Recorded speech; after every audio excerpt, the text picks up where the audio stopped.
Nous méditons ce matin dans le livre de Deutéronome, chapitre 11, à partir du verset 22 à 25. Je lis la parole. Car si vraiment vous obéissez à tous ces commandements que je vous ordonne d'appliquer en aimant l'Éternel votre Dieu, en suivant tous les chemins qu'il vous a prescrits et en vous attachant à lui, il dépossédera en votre faveur tous ces peuples étrangers et vous prendrez ainsi possession du territoire de peuples plus grands et plus puissants que vous. Tout endroit sur lequel vous poserez le pied vous appartiendra. Votre territoire s'étendra du désert jusqu'au Liban et de l'Euphrate jusqu'à la mer Méditerranée. Personne ne pourra vous résister, comme il vous l'a dit. L'Éternel, votre Dieu, sèmera devant vous la terreur et la panique dans tout le territoire que vous traverserez. Amen.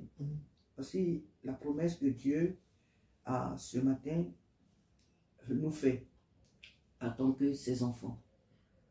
Souvent nous parlons des épreuves en tant que peuple de Dieu sur la terre, nous parlons des difficultés. C'est ce que nous vivons et c'est tout à fait normal puisque nous sommes en guerre. Nous sommes dans un monde qui s'oppose à la voix de Dieu, dans un monde qui ne veut pas entendre même parler de Dieu, dans un monde qui ne veut même pas entendre même le nom même de Jésus. Et donc, vivant sur cette terre, confrontés à ces choses, nous sommes en guerre. Donc, souvent, nous parlons de ces choses-là. Mais nous ne devons pas oublier que le monde a été créé par Dieu. Et que ce Dieu-là, il est libre. C'est un Dieu de justice. C'est un Dieu de droit. C'est un Dieu qui fait droit à ses enfants. C'est un Dieu qui fait justice à ses enfants. Et ce Dieu-là désire que nous soyons heureux sur cette terre. L'objectif de Dieu en nous mettant sur la terre n'a pas été d'être dans les épreuves. L'objectif de Dieu n'a pas été que son premier objectif, et même le premier, qu'il soit premier ou dernier, l'objectif de Dieu en nous créant sur la terre a été toujours que nous soyons heureux sur la terre. Donc l'objectif de Dieu est de nous voir heureux sur la terre et de nous voir nous épanouir sur la terre. Dieu n'a jamais voulu que l'être humain souffre.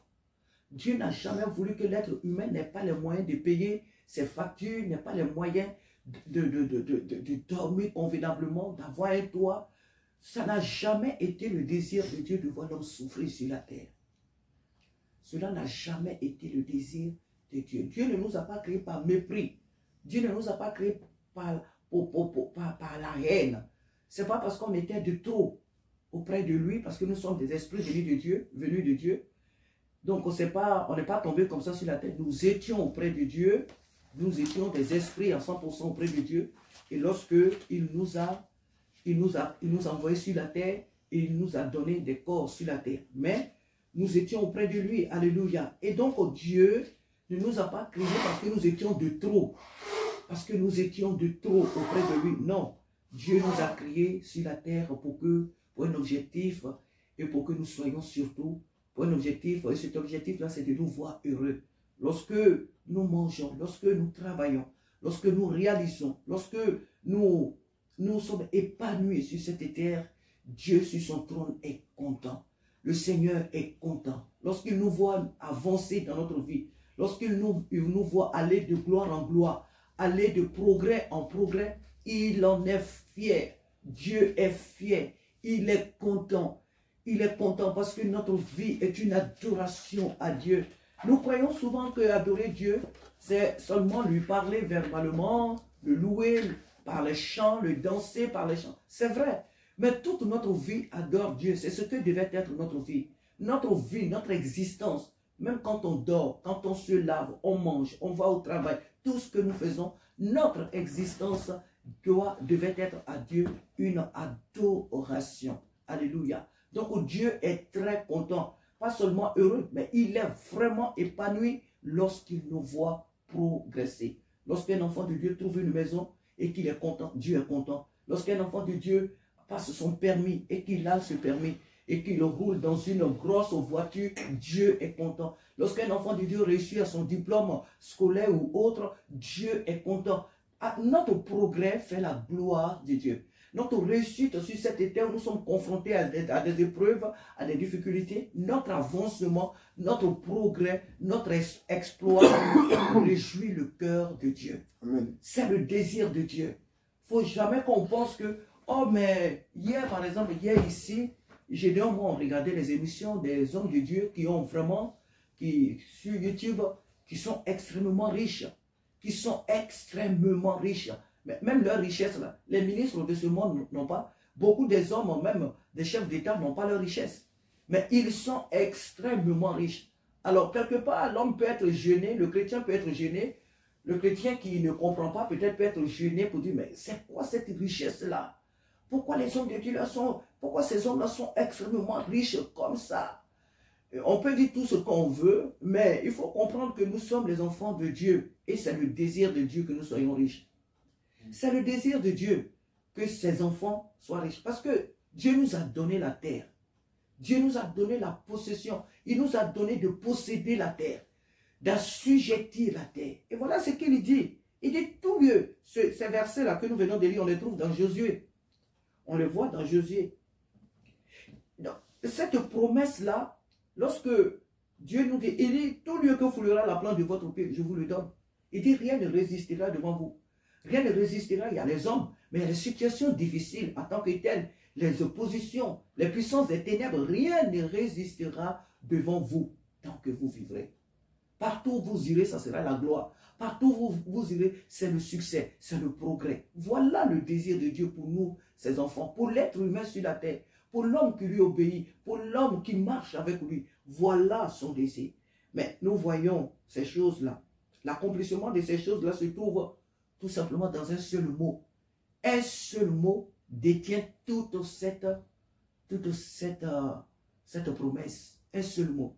Il dit, car si vraiment vous obéissez à tous ces commandements que je vous ordonne d'appliquer, en aimant l'Éternel votre Dieu, en suivant tous les chemins qu'il vous a prescrits et en vous attachant à lui, il dépossédera. Vous voyez, il dépossédera. C'est-à-dire Dieu va dépouiller des personnes, Dieu va dépouiller des nations, Dieu va dépouiller d'autres personnes pour nous donner. La Bible est claire, les richesses des injustes sont réservées pour les justes. Mais un seul mot conditionne toutes ces choses-là. Un seul mot est la condition qu'il faut respecter. La condition, c'est quoi? L'obéissance. L'obéissance. Si nous obéissons à la parole de Dieu. Aujourd'hui, des gens ne veulent pas venir à l'église parce qu'ils travaillent. Aujourd'hui, les gens ne veulent pas venir à l'église parce que ne veulent pas suivre Dieu parce que ils sont occupés. Tu es occupé à quoi?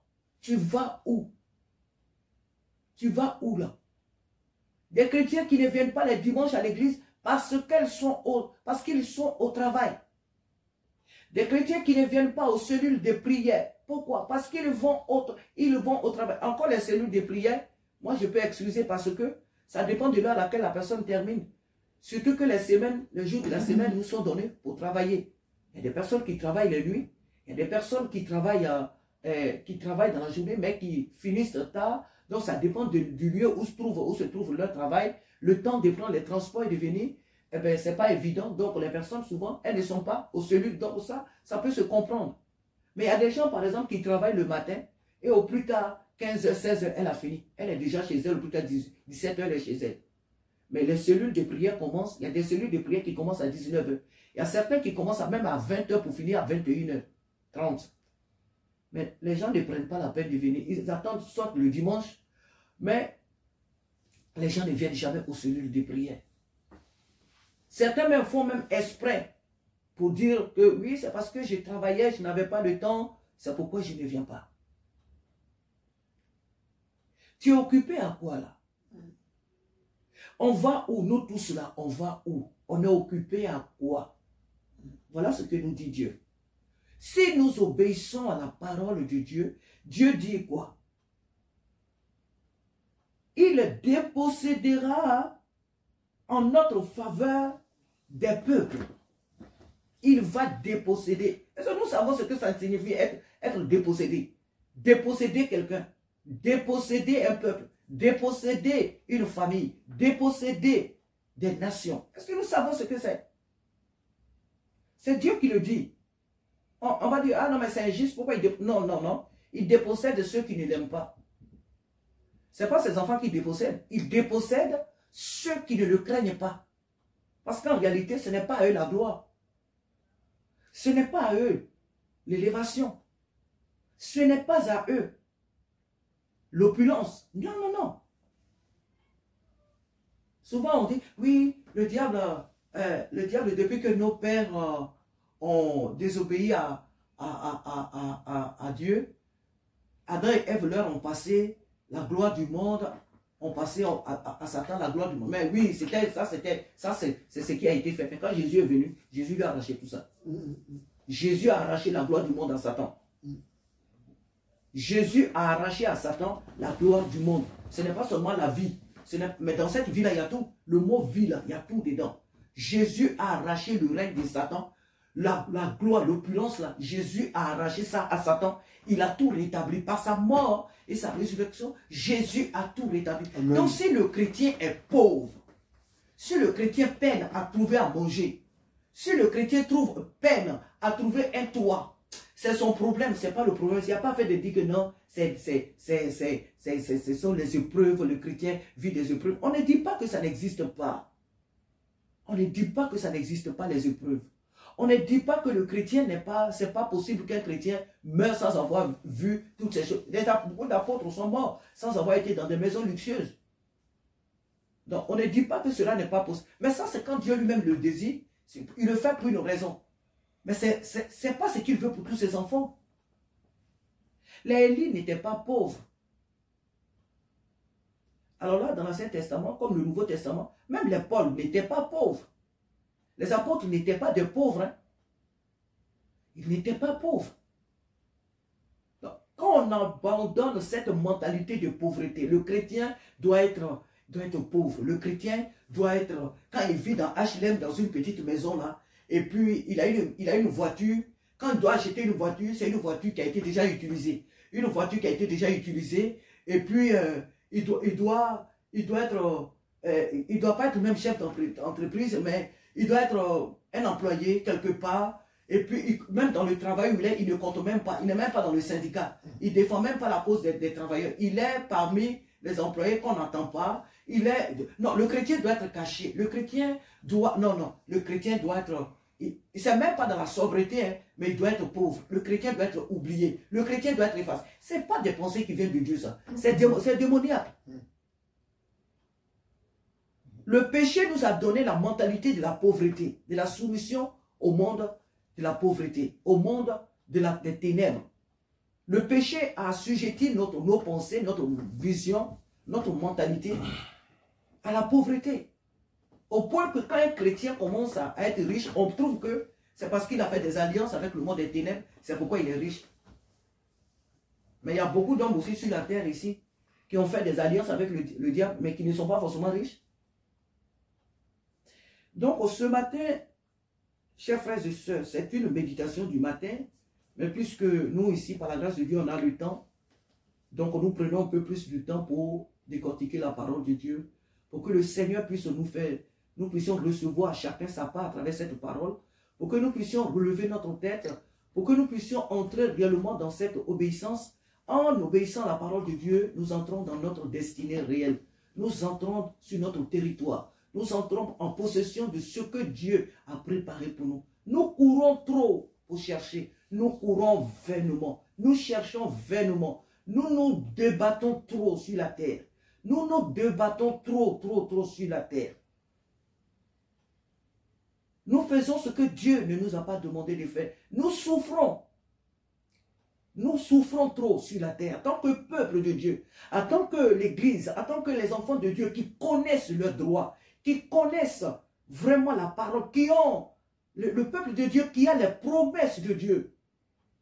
Nous marchons les têtes baissées. Et ça, quand Dieu nous regarde vraiment, il doit pleurer. Nous sommes hors sujet sur la terre. Ce qui ne devait pas être le cas. La Bible dit que si nous obéissons à Dieu, si nous obéissons, c'est là que se retrouve tout. Si nous vivons dans l'obéissance de la parole de Dieu, Dieu dit qu'il va déposséder des nations pour nous. Et tout ça, ce n'est pas quand on sera au ciel. Ce n'est pas des choses du ciel. Ça. Le ciel, on n'a pas besoin de tout ça. On vit plus que ça là au ciel. Donc, le ciel, c'est la gloire de Dieu. C'est sur la terre ici, où l'ennemi remue sa queue là. C'est sur cette terre que Dieu dit qu'il va déposséder les nations pour nous. Il va nous donner les richesses des nations. Il va nous donner les richesses des nations, des personnes qui ne l'aiment pas. Déposséder les nations, c'est te donner aussi la place de quelqu'un dans un service. C'est te donner la place de quelqu'un dans un service, dans une entreprise, où toi tu allais déposer ton CV.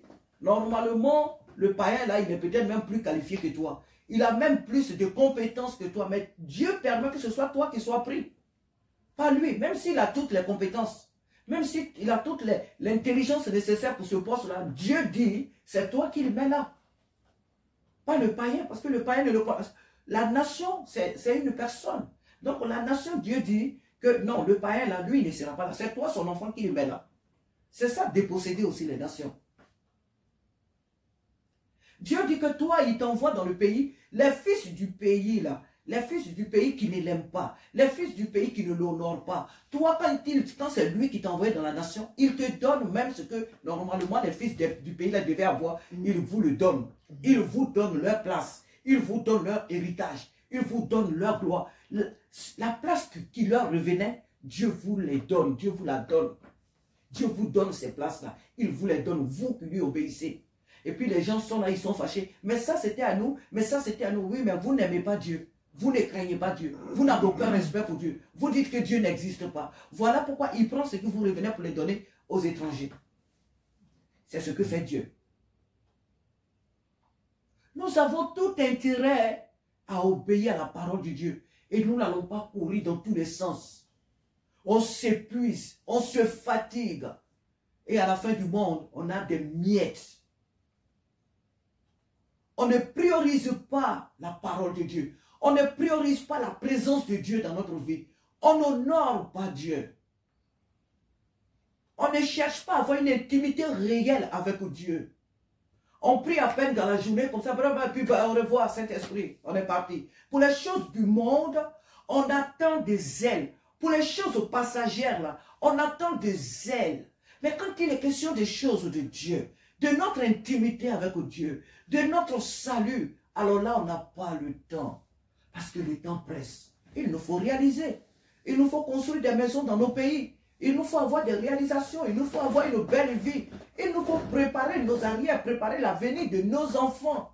Alors pour les choses de Dieu, on n'a pas le temps. Il nous faut préparer notre vie. On court pour aller où?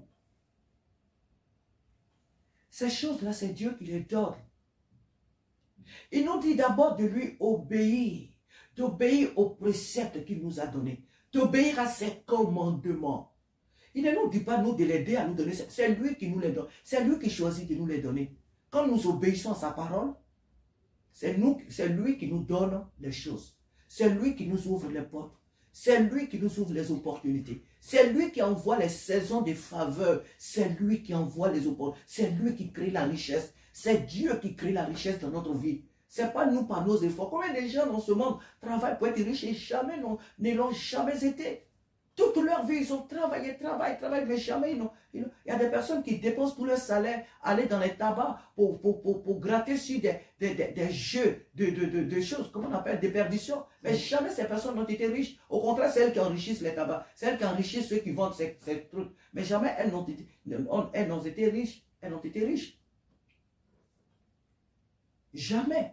Je connais des personnes qui se dépouillent, qui par des moments se sont dépouillées. On faillit même devenir même folle. Parce qu'elle jouait à ces jeux de hasard là. Elle jouait tellement. Elle voulait la richesse. Mais jamais aucun rond n'est tombé dans leurs mains. Jamais. Combien de personnes qui travaillent dur, qui veulent s'enrichir, mais jamais n'ont été riches. Et combien de personnes, des gens se lèvent comme ça matin, et puis Dieu crée une opportunité, puis toute leur vie a changé à jamais.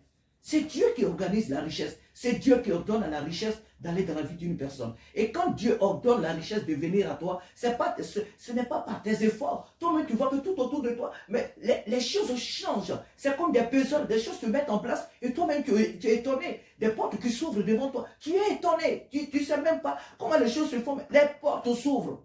Ça, c'est Dieu qui le fait. C'est Dieu qui le fait. Lorsque nous obéissons à la parole de Dieu, ce ne sont pas par nos efforts que nous entrons dans la gloire, dans l'opulence. C'est le Seigneur lui-même qui... Et moi, ce qui me plaît dans la vie chrétienne, c'est que ce qui me plaît avec Dieu, c'est que quand lui te bénit là, cette bénédiction, c'est une bénédiction sûre. Personne ne peut te l'enlever. Ah, quand Dieu se lève pour toi, quand Dieu te bénit là, personne ne peut venir t'arracher ce que Dieu... Non, c'est pour toujours. C'est pour toujours. Mais quand c'est ce monde-là qui te donne... Regarde, par exemple, que ce soit au Pôle emploi, que ce soit le RSA, tu fais un faux pas. On te menace de te résilier. On te menace de ne plus te donner ce qu'il te donne. De ce que tu crois te revenir de droit, on te menace de te l'arracher. Parce que ce sont les hommes qui t'ont donné. Parce que ce sont les hommes qui t'ont ouvert ce droit.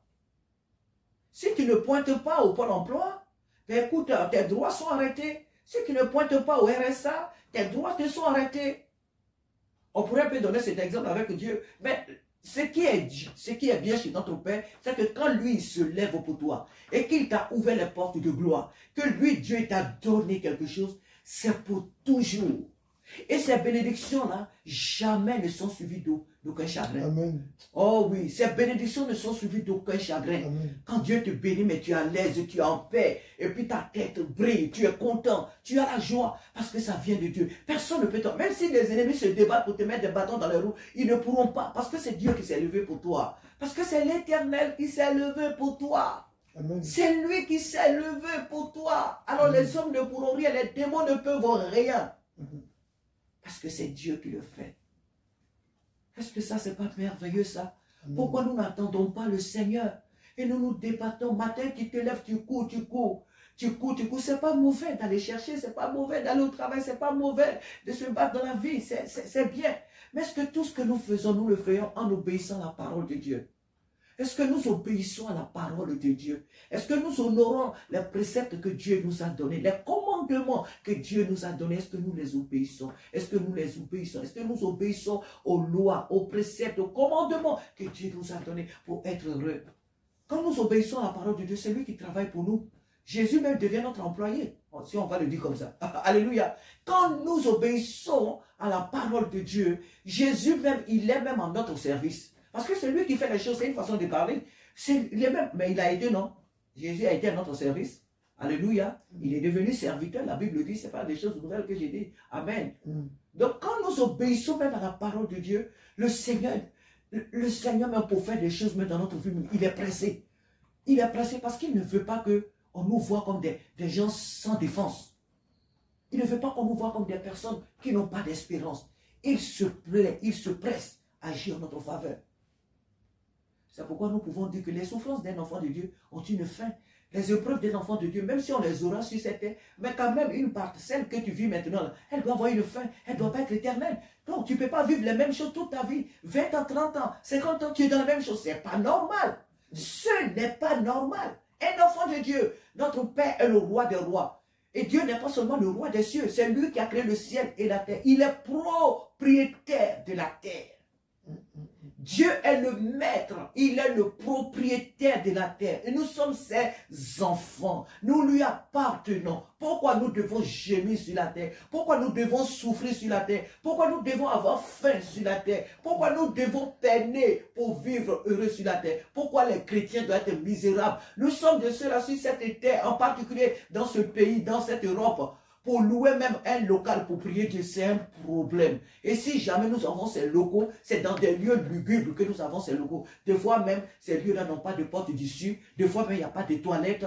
Et nous avons des églises, des salles dans ces différents coins-là. Nous sommes les plus malheureux sur la terre. Alors l'église doit se poser la question, est-ce que nous obéissons vraiment à la parole de Dieu? Est-ce que nous obéissons à la parole de Dieu? Là, la question doit être posée, est-ce que nous obéissons vraiment à la parole de Dieu? Alors voici la promesse qui nous est faite ce matin. Amen. La promesse nous est donnée. Il dit quoi?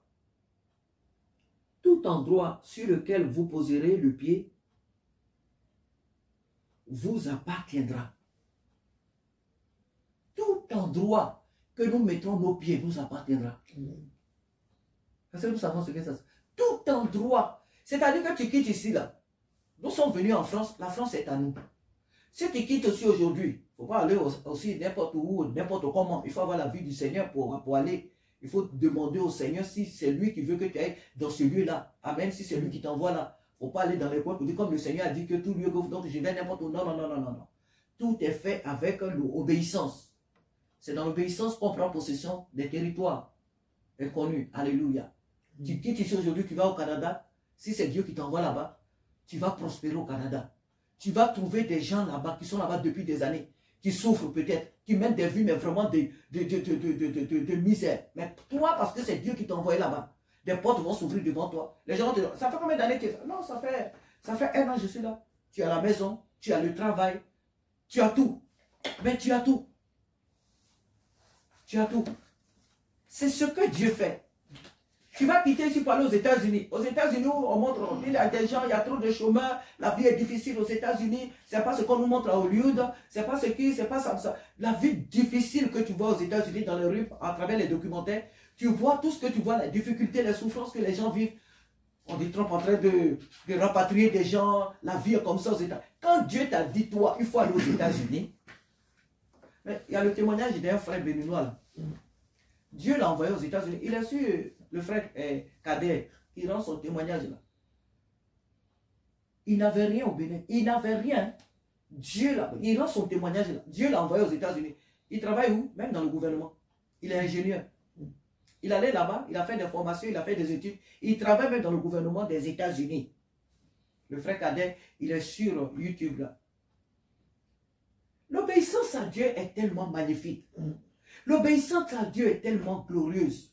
L'obéissance à Dieu est tellement, oh alléluia, est tellement, il n'y a pas de mot plus merveilleux que vraiment, que l'obéissance à Dieu. Obéir à Dieu, c'est attendre Dieu. Obéir à Dieu, c'est s'attendre à Dieu. Obéir à Dieu, c'est dire, Seigneur, je m'en remets à toi. Alléluia. Obéissons à la parole de Dieu. Il dit, tout lieu que foulera la plante de tes pieds, je te le donne. Ce territoire est à toi. Ce territoire est à toi, enfant de Dieu. Tout lieu que foule la plante de tes pieds, Dieu te le donne. Mais est-ce que tu obéis à la parole de Dieu? Est-ce que tu honores Dieu?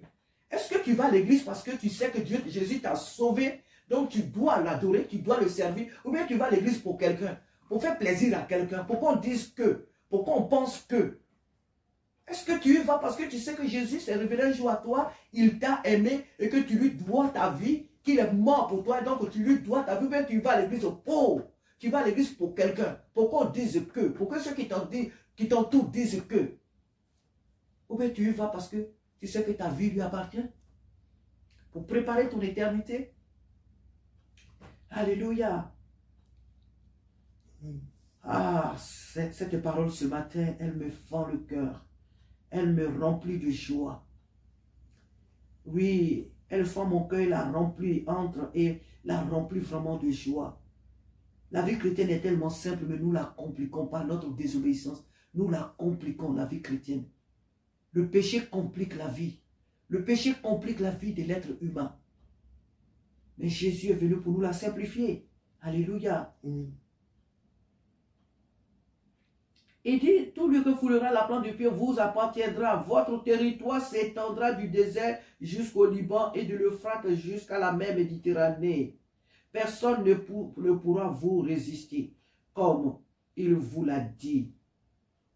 L'Éternel, votre Dieu, sèmera devant vous la terreur et la panique dans tout le territoire que vous traverserez. Voilà. Voilà. L'Éternel, lui-même là, il va terroriser les gens à votre faveur. Ah oui, oui, oui, oui, tu as posé ton CV, tant qu'ils ne t'ont pas accepté là, ils ne vont pas dormir. Tant que le monsieur il t'a pas pris là, il ne va pas dormir. Tant que tu n'es pas rentré dans l'entreprise là, le monsieur ne va pas dormir. Ou la femme, si c'est elle qui est chef d'entreprise, chef des lieux là, de RH là, DRH là, ils ne vont pas dormir. RH plutôt, ils ne vont pas dormir. Tant que tu n'es pas rentré dans cette société là, il ne trouvera pas le sommeil. Oh non. Seigneur, aide-nous à obéir à ta parole. Que le Saint-Esprit nous aide à avoir ce grand désir d'obéir à la parole de Dieu.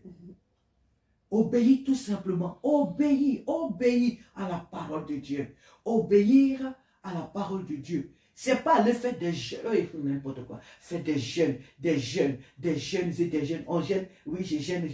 Et puis on gêne pour des quoi? Pour faire des prières de combat. Des prières de combat. On fait des prières de combat pour conquérir des territoires. On fait des prières de combat. Oui, on ne dit pas qu'on ne peut pas faire des prières de combat. Quand Dieu dit, quand c'est Dieu qui te dit, tu dois prier, tu dois combattre. Oui, ça. Mais prières de combat pour avoir du travail, on fait des prières de combat. Pour avoir une maison, on fait des prières de combat. Pour avoir un diplôme, on fait des prières de combat. Pour trouver à manger, on fait des prières de combat. Pour trouver un vêtement, pour voyager, on fait des prières de combat. Mais c'est pas possible. Pour un enfant de Dieu, c'est pas possible. Des prières de combat dans les églises. Ça parle en langue, ça tombe, ça gesticule partout. On combat qui là? On combat contre qui? Contre des morts, contre des vaincus. On combat. Dieu nous dit, mes enfants, obéissez à ma parole. Honorez ma parole. Accordez de l'importance à ma présence dans votre vie. Mettez-moi au premier plan. C'est vrai qu'il travaille. Peut-être qu'à cause de ton travail, tu n'as pas le temps de faire des jeûnes et des fesses. Oui, mais dans ton travail, aie le temps quand même. Si dans ton travail, là, on ne t'autorise pas peut-être même de parler de Jésus, mais aussi dans les rues, aussi on t'empêche. Quand tu sors de ton travail, quand tu as un bout de temps et que tu sors de ton travail, tu as fini peut-être sur ton chemin de travail, tu ne peux pas témoigner de Jésus. Pendant tes jours de repos, tu ne peux pas témoigner de Jésus. Quand tu reviens du travail, tu rentres chez toi là, tu ne peux pas prendre un petit temps pour remercier Dieu, pour bénir Dieu de t'avoir conduit le matin au travail, de t'avoir ramené à la maison. Tu ne peux pas prendre un petit temps que tu vas consacrer à Dieu. Si jamais tu ne travailles pas les samedis, tu ne peux pas prendre ce petit samedi-là et puis rester dans la présence de Dieu pour le louer, pour l'adorer. Tu ne peux pas sortir un peu chez toi pour aller partager la prospectus. Ça là, c'est la mer à boire, ça. Ça, on ne le fait pas. Tu sors du travail, tu rentres à la maison, tu attends le matin, tu pars, tu reviens. Dimanche même pour venir à l'heure même au culte là. C'est un problème. Pour venir à l'heure, alors que dans la semaine, tu as couru, tu as réglé ton réveil, tu as réglé ton esprit là, que le matin, tu dois aller au travail. Tu vas au travail le matin, à l'heure. Tu vas à l'heure au travail. Des fois même, tu es malade, hein, mais tu te lèves pour aller au travail. Pourquoi? Parce que tu dois payer ton loyer à la fin du mois. Pour ne pas qu'on t'expulse de ton loyer. Donc, tu dois aller au travail. Et ça, tu le fais à l'heure. Mais pour venir dans la présence de Dieu, tu ne traînes les pas. Le culte commence à 10h, toi, tu viens à 10h20, à 10h30. Le culte commence à 9h, tu viens à 9h40, à 9h30. Le culte commence peut-être à midi, peu importe l'heure à laquelle commence le culte, mais toi, tu viens toujours après. Pas avant, tu viens après. Et ça, c'est dommage. On néglige les choses de Dieu. On bafoue, on insulte presque la présence de Dieu dans notre vie. Ces choses-là, on ne les considère pas. Elles ne sont pas importantes pour nous. Pour les choses de Dieu, on ne traîne les pas. Et on agit comme si c'était le pasteur de l'église qu'on servait. On agit comme si c'était les anciens de l'église là qu'on servait. Comme si c'était à l'homme qu'on rendait notre culte. Et on fait ça, et on croit que c'est à quelqu'un qu'on entend. Je vais faire ça pour les décourager. Je vais agir comme ça pour les décourager. Je vais faire ça, comme ça le pasteur là va voir que je vais faire ça comme ça, lui et sa femme verront que, je vais faire ça comme ça, ils sauront que. Tu le fais à qui? Qui est mort pour toi?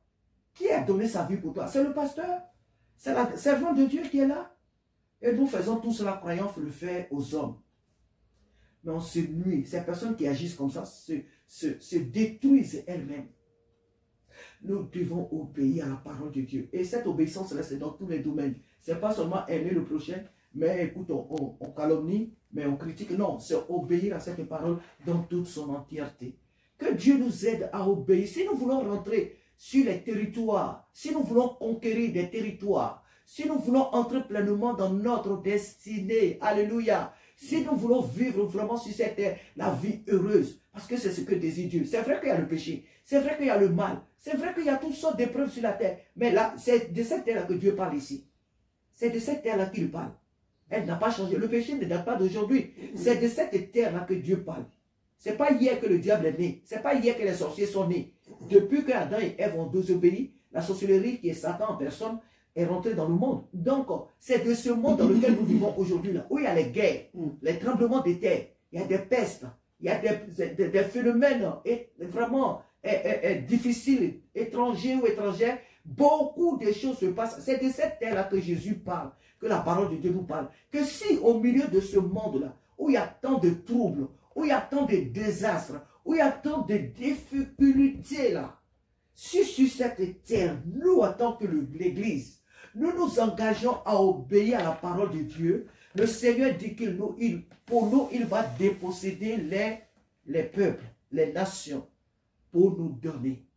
Il dit que lui-même, il marchera devant nous, au point que partout où nous allons là, il va lui-même terroriser les gens pour nous mettre à l'aise. Il nous donnera la place des territoires où il nous envoie. C'est le désir de Dieu que tous ceux qui espèrent en lui soient heureux. Noirs, blancs, chinois, je ne sais quoi, bleu, n'importe quel être sur la terre, c'est le désir de Dieu. Si un blanc quitte ici en Europe, il va en Afrique, qu'il obéit à la parole de Dieu, Dieu va lui donner l'Afrique. Dieu va lui donner les territoires africains. Dieu va lui donner les territoires. Dieu va lui donner là où il est parti. Dieu va lui donner. Eh bien, non, mais pourquoi il quitte l'Europe et puis il vient ici et puis il prend nos terres? Tu sais qui il est? Tu sais qui il est ce blanc? Tu sais qui il est ce chinois? Tu sais qui il est ce libanais? S'il craint Dieu, s'il marche avec Dieu, s'il honore Dieu, Dieu va lui donner les territoires. Dieu va déposséder les fils du pays pour leur donner. Il en est de même pour les Noirs partout dans le monde. Si un Noir obéit à la parole de Dieu, s'il honore la parole de Dieu, où qu'il se trouve, Dieu va lui donner, déposséder les lieux où il est parti, et Dieu va le mettre à l'aise. Vice versa, c'est la même chose pour tous les peuples. Et cette parole ce matin, elle s'adresse à toi, mon frère, à toi, ma soeur. Nous sommes venus dans des différents lieux. Nous avons quitté nos nations. Nous vivons sur la terre, que ce soit dans nos pays d'origine, mais partout où nous sommes. Est-ce que nous obéissons à la parole de Dieu? Pourquoi cette épreuve que tu vis, que nous vivons, pourquoi ces épreuves depuis sont là, depuis des années, elles ne s'arrêtent pas? Quel est l'autel de nos pères qui a le pouvoir sur nous? Quel est le diable qui est aussi fort que notre Dieu? Quelle est la puissance des ténèbres qui est si puissante devant laquelle notre Dieu ne peut pas résister? C'est qui cette puissance? C'est quoi ce démon? C'est qui ce démon? C'est qui cette force? C'est quoi cet autel qui crie contre nous là? C'est quoi cet autel qui crie plus que le sang de Jésus? C'est quoi cet autel que notre Dieu ne peut pas détruire? Qui sont ces peuples-là? Qui sont ces ennemis-là? Qui sont si forts que notre Dieu, que Dieu ne peut pas détruire? Quelles sont ces situations que Dieu ne peut pas détruire? Notre désobéissance au fait menteur Dieu. Notre désobéissance au fait menteur Dieu. Et nous ne devons pas continuer de désobéir à la parole de Dieu. Nous devons honorer la parole de Dieu. Nous devons obéir à la parole de Dieu pour que nous soyons la lumière. Jésus dit, nous sommes la lumière du monde. Nous sommes le sel de la terre.